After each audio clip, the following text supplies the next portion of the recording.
Assalamualaikum warahmatullahi wabarakatuh. Alhamdulillahirabbil wa bihi nasta'in wa ala umurid dunya waddin wassalatu wassalamu ala asyrafil anbiya'i wal mursalin wa ala alihi wa sahbihi ajma'in. Amma ba'du. Salam sejahtera untuk kita semua. Semoga kita tetap dalam lindungannya dimanapun kita berada. Kami dari kelompok 7 yang beranggotakan Fahrul Haifani, Inggriana Sahara Bintang, Puji Nurul Khotimah, dan Siti Maftuhah Nur Fadilah, dalam kurun waktu kurang lebih 30 menit ke depan, kami akan membahas pemikiran filsafat Ibnu Sina. Baik, untuk mempersingkat waktu, langsung saja kita beralih pada pembahasan yang pertama. Di sini saya Puji Nurul Khotimah akan menjelaskan sedikit tentang biografi Ibnu Sina. Ibnu Sina lahir di Asfiana, Bukhara pada tahun 370 Hijriah atau 980. Nama lengkap Ibnu Sina ialah Abu Ali Al-Husain bin Abdullah bin Sina. Ia merupakan seorang tokoh filosof muslim. Pada usia yang genap 10 tahun, Ibnu Sina mempelajari berbagai macam ilmu-ilmu agama, kesusastraan, dan mampu menghafalkan Al-Quran. Ibnu Sina wafat pada usia yang ke-58 tahun. Adapun sebutan yang terkenal di barat ialah dengan nama Avicenna. Ayah Ibnu Sina bernama Abdullah yang merupakan seorang Ismailiyah. Berkat dari didikan sang ayah, Ibnu Sina tertarik dengan ilmu filsafat. Selanjutnya, ada macam-macam ilmu yang dipelajari oleh Ibnu Sina. Antara lain yaitu 1. Ilmu logika. Apa itu ilmu logika? Jadi, ilmu logika ialah ilmu pengetahuan yang mempelajari kecakapan untuk berpikir secara lurus, tepat, dan teratur. Yang kedua ialah geometri. Apa itu geometri? Jadi geometri itu merupakan cabang matematika yang bersangkutan dengan pertanyaan bentuk, ukuran, dan sifat ruang. Yang ketiga adalah astronomi. Astronomi ialah ilmu bintang atau biasa disebut dengan ilmu falak. Ilmu alam yang meneliti benda-benda langit seperti bintang, planet, komet, dan lain-lain. Atau serta fenomena-fenomena alam yang terjadi di luar angkasa, di luar atmosfer bumi. Contohnya radiasi latar belakang kosmik. Selanjutnya, adapun karya tulis yang terpenting dari Ibnu Sina ialah ada 4. Yang pertama yaitu Al-Syifa. Di sini Al-Syifa ialah uraian tentang filsafat yang terdiri dari 4 bagian, yaitu ketuhanan, fisika, metafisik, dan logika. Yang kedua yaitu Al-Najat. Al-Najat ialah ringkasan dari kitab Al-Syifa. Karya tulis ini dibuat dengan tujuan terutama untuk orang-orang terpelajar, khususnya ingin mempelajari dasar-dasar ilmu hikmah secara lengkap. Dan yang ketiga ialah Al-Qanun fi Al-Tib, yang mempelajari ilmu kedokteran, yaitu tentang jenis-jenis berbagai macam penyakit. Yang terakhir yaitu Al-Insyarat wa Al-Tanbihat, yaitu ilmu-ilmu yang mempelajari tentang logika dan hikmah. Jadi dari penjelasan mengenai biografi Ibnu Sina ialah merupakan tokoh filosof muslim yang sangat produktif sehingga berhasil menulis kurang lebih 100 buku, dan yang terpenting ada 4, yaitu yang sudah dijelaskan tadi. Terima kasih. Saya Siti Maftuhah Nur Fadilah akan menjelaskan tentang teori emanasi Ibnu Sina atau sering disebut Al-Faid. Teori emanasi sendiri memiliki pengertian, yaitu teori pancaran tentang penciptaan alam, yang mana alam ini ada karena limpahan dari Tuhan Yang Maha Esa. Namun, dalam filsafat Yunani, Tuhan ini bukan sebagai pencipta alam, tetapi penggerak pertama. Saat itu Ibnu Sina kesulitan memecahkan masalah ini. Kemudian, untuk memecahkannya, dia menggunakan teori emanasi dan mengambil kaidah filsafat Plotinus. Nah, teori emanasi atau pancaran ini sebenarnya bukan berasal murni dari renungan Ibnu Sina, tetapi berasal dari Neoplatonisme yang menyatakan hal ini terjadi atau wujud alam, padahal pancaran dari Tuhan Yang Maha Esa. Sedangkan kaidah filsafat Plotinus yang menyatakan bahwa dari yang satu hanya satu yang melimpah. Nah, dengan demikian, Tuhan bergerak dari doktrin spekulatif filsafat Yunani atau Aristoteles telah bergeser menjadi Tuhan pencipta dari sesuatu yang sudah ada pancaran. Nah, dari sini kita tahu bahwa filsafat emanasi Ibnu Sina tidak jauh berbeda dengan emanasi Al-Farabi, bahwa dari Tuhan akan memancarkan akal pertama. Nah, akal pertama di sini yang dimaksud adalah malaikat tertinggi. Kemudian dari akal pertama ini akan memancar ke akal kedua dan langit pertama. Kemudian akal kedua akan memancar ke akal ketiga sampai ke akal 10. Nah, setelah sampai ke akal ke-10 dan bumi, maka segala apa yang ada di bumi dan berada di bawah bulan. Nah, kemudian pelimpahan tersebut menurut Ibnu Sina.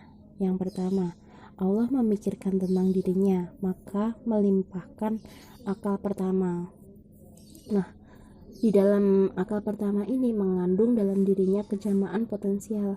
Sedangkan kejamaan potensial ini memiliki dua sifat, yaitu mungkin dan wajib. Mungkin itu dari segi zatnya dan wajib itu dari segi wujud yang nyata. Karena Allah memikirkan asalnya, maka melimpahkan dirinya akal kedua. Dan dari segi ia memikirkan zatnya sebagai yang wajib adanya dengan sebab lain darinya, maka melimpahkan jiwa falak tertinggi. Dan dari segi ia memikirkan zatnya sebagai sesuatu yang mungkin, maka melimpahkan jism falak tersebut. Kemudian pelimpahan menurut Al-Farabi ini hanya mempunyai satu sifat, yaitu wujud. Nah, setiap wujud melahirkan dua macam, yaitu wujud berikutnya dan langit atau planet. Dan menurut Ibnu Sina, yaitu sama dengan yang tadi, akal pertama mempunyai dua sifat, yaitu sifat wajib wujud pancaran dari Tuhan dan sifat mungkin wujud. Nah, sifat wajib wujud ini ya dilihat dari segi wujud yang nyata, sedangkan sifat mungkin wujud itu dari segi zatnya. Mungkin hanya itu yang dapat saya sampaikan tentang teori emanasi Ibnu Sina. Selanjutnya akan dijelaskan oleh teman-teman saya. Terima kasih. Bismillahirrahmanirrahim. Saya Ingrana Sara Bintang akan membahas filsafat jiwa Ibnu Sina. Kata jiwa dalam Al-Quran dan hadis diistilahkan dengan al-nafs atau al-roh. Nah, Ibnu Sina membagi jiwa itu menjadi 3 bagian. Yang pertama jiwa nabati, yang kedua jiwa hewani, dan yang ketiga jiwa insani. Jiwa nabati itu mempunyai 3 daya, yaitu makan, tumbuh, dan berkembang biak. Nah, apabila kita merasa butuh makan setiap hari, ingin tumbuh, ingin cepat nikah agar bisa berkembang biak, maka itu masih dalam wilayah jiwa nabati. Kita sebagai manusia itu jangan hanya berhenti di jiwa nabati saja, yang hanya memikirkan bagaimana untuk makan. Saya besok harus makan di warung mana gitu kan. Itu kita harus bisa naik kelas, kita harus bisa naik dari jiwa nabati itu. Naik kemana? Naik ke jiwa hewani. Nah, jiwa hewani itu memiliki 2 daya, yaitu gerak dan mengetahui. Kenapa kita harus bisa naik kelas ke jiwa hewani? Karena kalau jiwa nabati kan jiwa tumbuh-tumbuhan. Tumbuh-tumbuhan itu kan tidak berdaya. dia bisa tumbuh tetapi dia tidak bisa bergerak. Beda halnya dengan hewan. Kalau hewan itu bisa bergerak, dia bisa mencari tempat berteduh, bisa mencari tempat yang aman, tapi dia hanya mencari senang untuk dirinya sendiri gitu. Itu jiwa hewan. Nah, dari kedua jiwa itu, kita harus bisa menyempurnakan jiwa yang ketiga, yaitu jiwa insani. Kenapa begitu? Karena puncak dari kedua jiwa tersebut adalah jiwa insani yang harus dikendalikan dan harus bisa menyetir. Jadi jiwa insani itu sebagai jantung dari jiwa nabati dan juga jiwa hewani tadi. Nah, jiwa insani itu mempunyai dua daya juga, yaitu akal praktis dan akal teoritis. Akal praktis itu berhubungan dengan jasad, sedangkan akal teoritis berhubungan dengan hal-hal yang abstrak. Tadi kan sudah dijelaskan bahwasanya ada jiwa nabati dan jiwa hewani. Dua jiwa itu tidak boleh dibunuh, tapi harus ada. Nah, harus ada tetapi harus bisa dikendalikan. Dikendalikan oleh apa? Tadi oleh jiwa insani. Ya, melanjutkan penjelasan yang tadi, bahwasanya jiwa insani itu memiliki dua daya, yaitu akal praktis dan akal teoritis. Di sini akan dibahas mengenai akal praktis dan akal teoritis tersebut. Yang pertama itu ada akal praktis kan.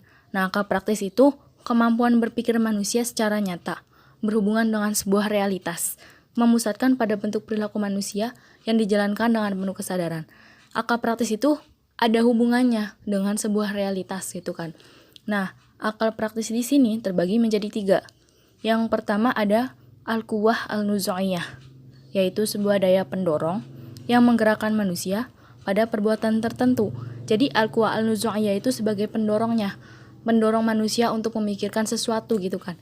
Nah, dari sebuah pendorong tersebut, manusia akan mencari sebuah data.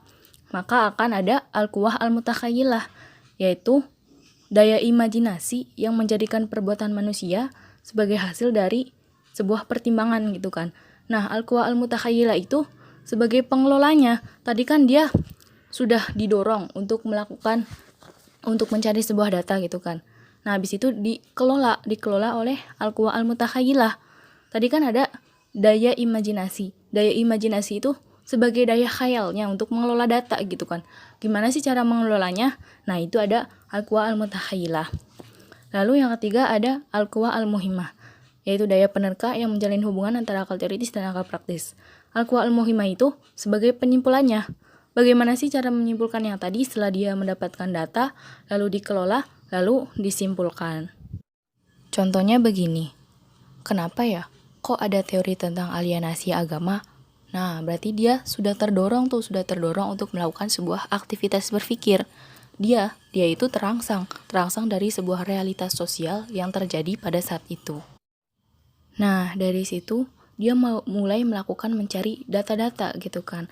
Mencari data-data, lalu dia menemukan sebuah alasannya.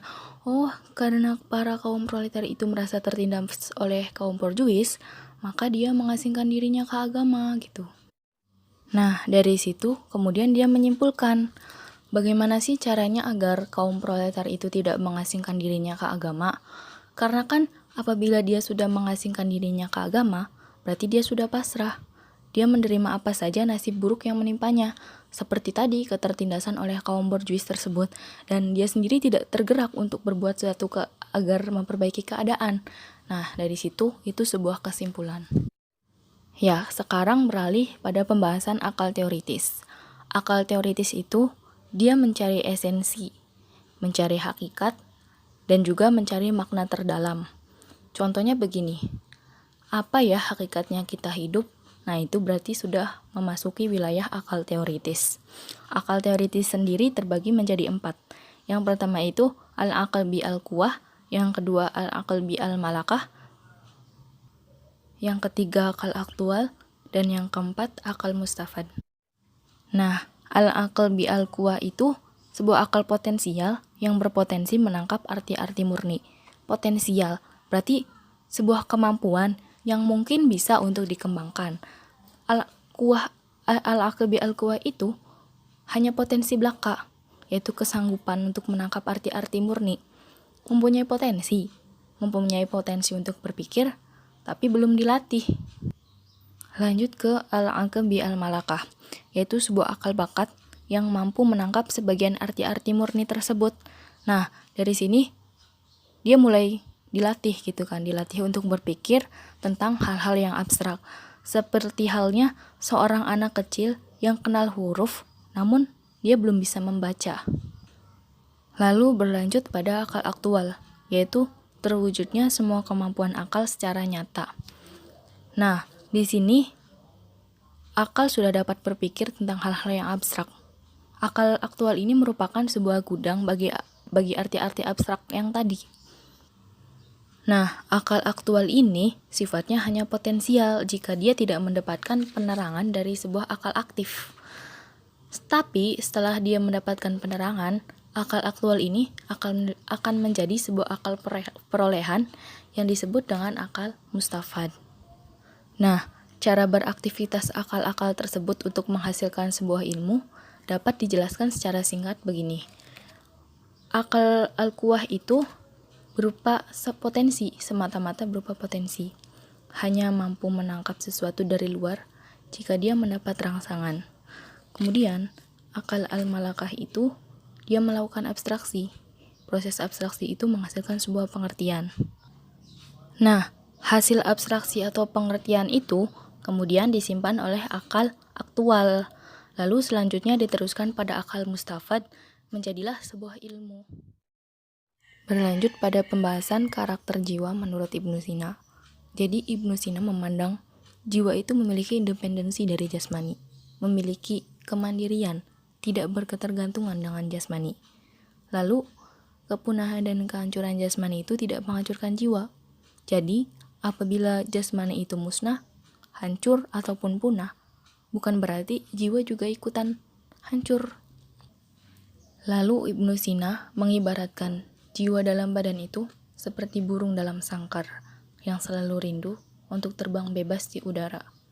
Jiwa itu rindu untuk kembali ke asalnya, yaitu alam rohani. Jasmani itu seperti penjara bagi jiwa, karena jiwa rindu untuk kembali bebas ke alam asalnya gitu kan. Nah, itu merupakan pembahasan karakter jiwa. Perkenalkan, nama saya Fahrul Laifani. Saya mencoba menjelaskan tentang konsep metafisiknya Ibnu Sina yang secara esensial berkenaan dengan ontologi atau kajian-kajian terhadap sesuatu yang eksisten. Sudah kami masukkan dalam makalah sebagai pengantar, nanti teman-teman semua bisa baca-baca.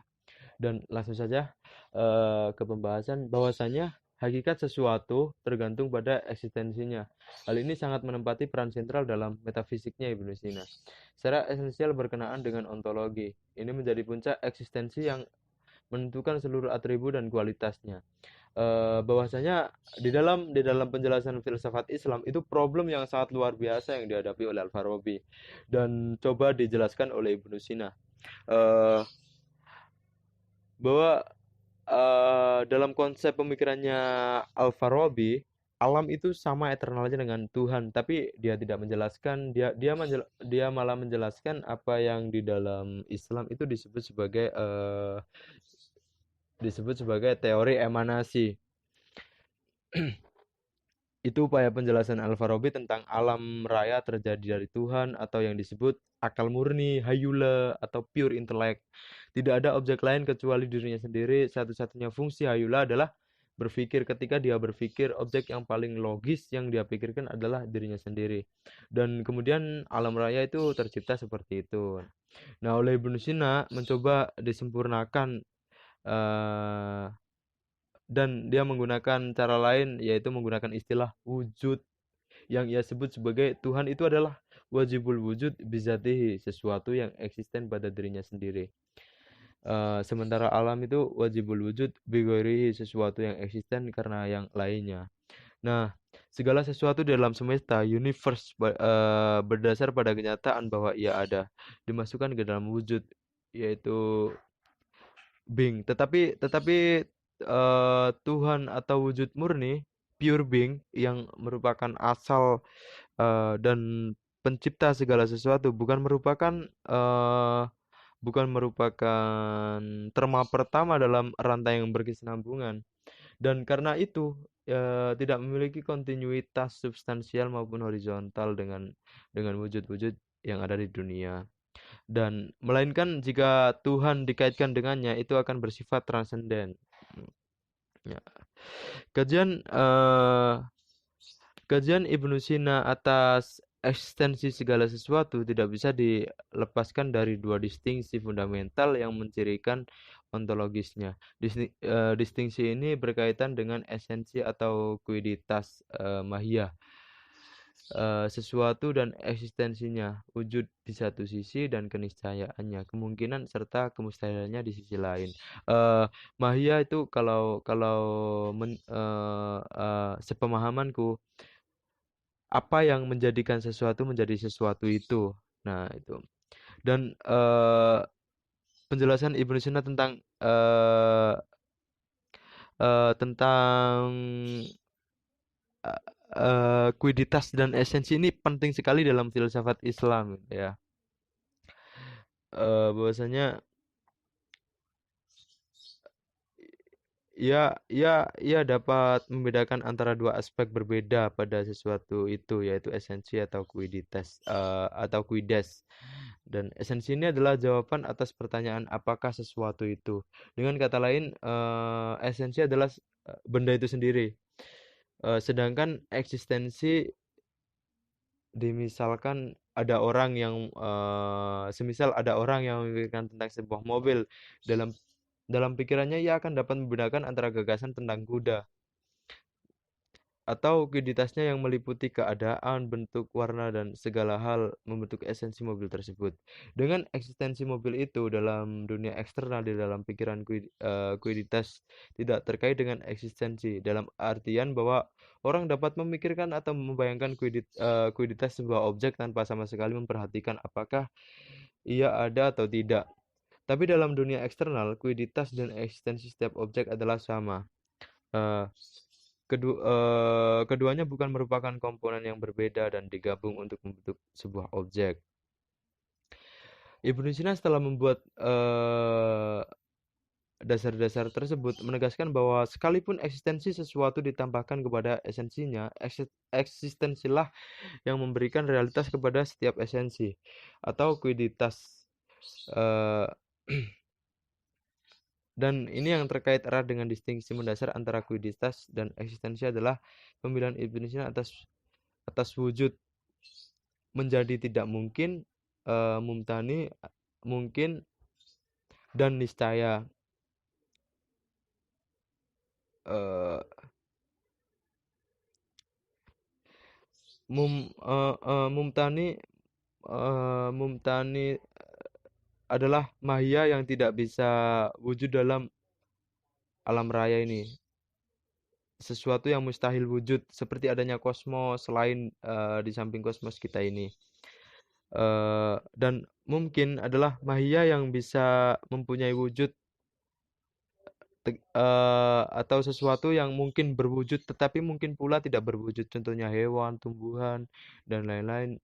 Yang mahianya boleh mempunyai wujud dan tidak dan boleh tidak. Contoh lain adalah alam raya ini yang semula tidak ada menjadi ada dan akhirnya hancur menjadi tidak ada lagi.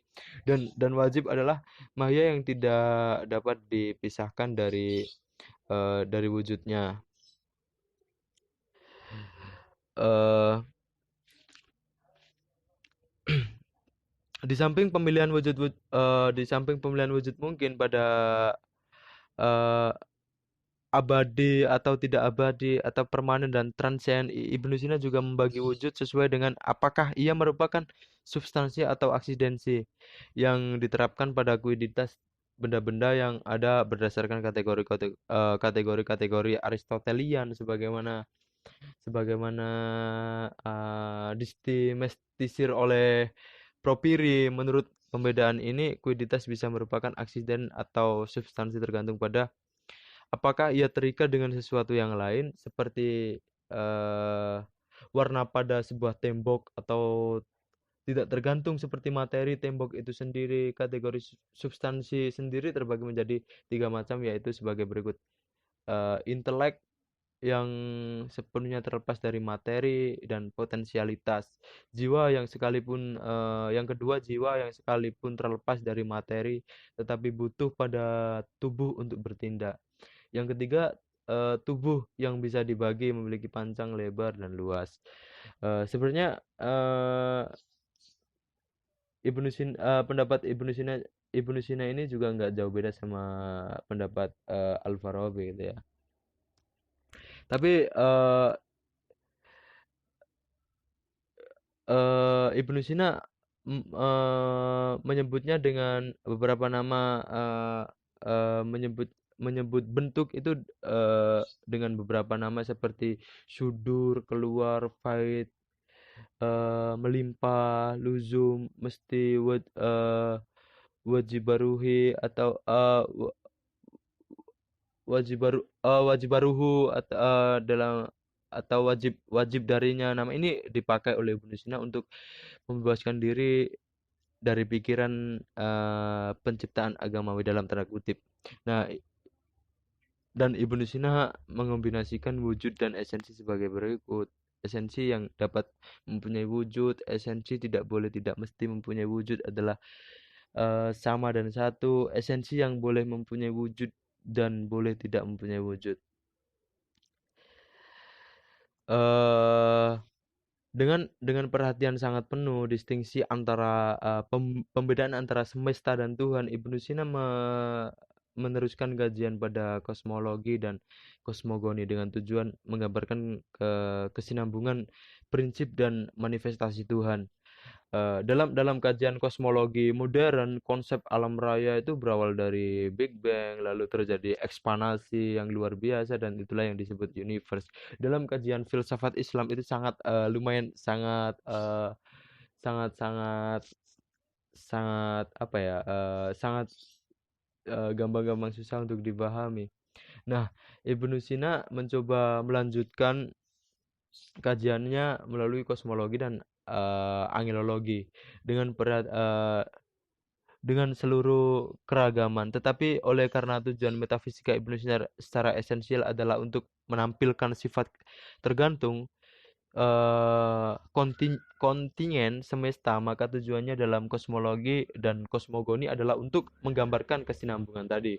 Nah, proses penciptaan atau manifestasi terkait erat dengan fungsi dan signifikansi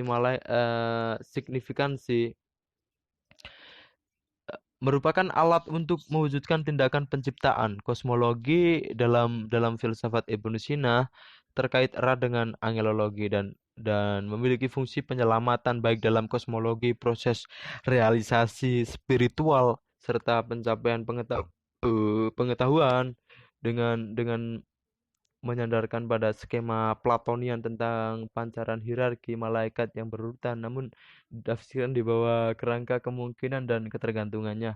Ibnu Sina mulai menggambarkan proses penurunan semesta dengan menggunakan prinsip bahwa dari yang satu atau kesatuan hanya hanya mungkin melahirkan satu wujud.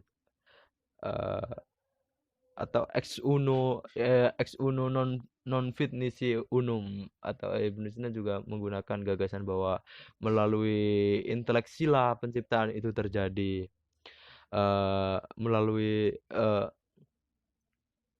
proses penciptaan atau pemberian eksistensi dan proses inteleksi adalah sama, sebab sebab melalui kontemplasi tatanan realitas yang lebih tinggi itulah realitas yang lebih rendah bisa muncul dari wujud niscaya tunggal yang merupakan sumber segala sesuatu. Wujud tunggal tercipta sesuai dengan prinsip sebelumnya, yaitu sebuah wujud yang oleh Ibnu Sina disebut akal pertama gitu.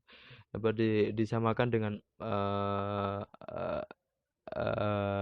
istilahnya malaikat tertinggi gitu ya. Eh, nah, akal pertama kemudian berpikir tentang wujud niscaya sebagai sebagai sebagai yang niscaya, esensinya sendiri sebagai yang niscaya yang tergantung pada wujud niscaya, serta esensinya sendiri sebagai wujud mungkin. Jadi ia memiliki tiga dimensi pengetahuan yang secara berurutan melahirkan akal kedua, jiwa dan tubuh langit pertama. Sama seperti konsep pemikirannya Al-Farabi, tapi lebih eh, lebih apa ya, lebih lebih sempurna, dalam konsep pemikirannya Ibnu Sina. Nah, Mungkin hanya itu yang dapat kami sampaikan. Semoga menjadi ilmu yang bermanfaat lagi barokah untuk kita semua. Sebagai penutup, saya akan mengutip sedikit perkataan dari seorang profesor filsafat Islam. Beliau mengatakan bahwa Ibnu Sina adalah bagian dari pikiran kita.